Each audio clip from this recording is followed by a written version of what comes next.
Hello, my name is Albert Barsocchini, and I'm Assistant General Counsel at Guidance Software. Today, I'd like to share some thoughts about best practices for the preservation of ESI. The duty to preserve is always broader than the duty to produce relevant documents in response to a demand for production of documents. Most legal holds executed today use so-called preserve in place, keep documents in their original location, and collect only if absolutely necessary. That approach sounds reasonable in theory, but is difficult to execute and risky for the following reasons.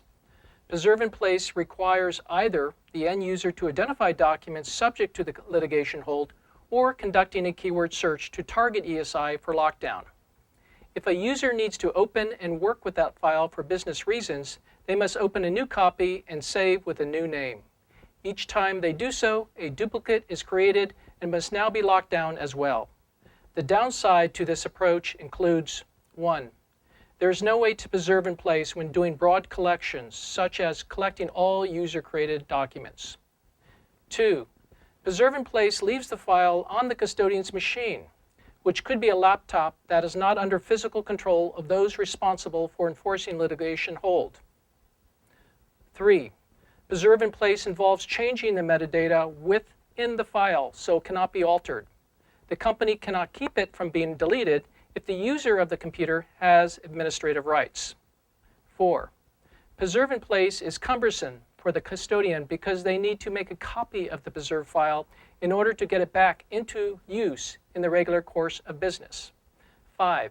Preserve in place does not protect against evidence spoliation caused by drive crashes or loss of equipment.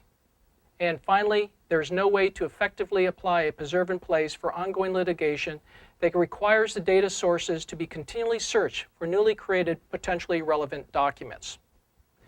Collect to preserve is just what it means. You collect the evidence as soon as practical instead of leaving it in place. This is the preferable approach because it, 1, eliminates the risk of spoliation, 2, isolates the evidence to avoid business disruption, 3, provides flexibility to perform broad preservation of all user-created data, 4, allows you to perform an early case assessment with the collected ESI to get on top of the facts early, and 5, prevents alteration to the metadata. We often hear that collecting ESI creates additional storage cost and is expensive. That is just not so. New cutting-edge enterprise technology, such as in case e-discovery, enables companies to target the data searched and collected on laptops, desktops, file shares, as well as email. It allows for the preservation and collection to be executed from a central location in an automated manner without disruption to the target custodian, and will compress the data into court-validated evidence format as well.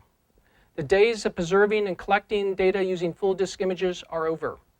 Deciding on which preservation approach to employ may become the most important decision you make.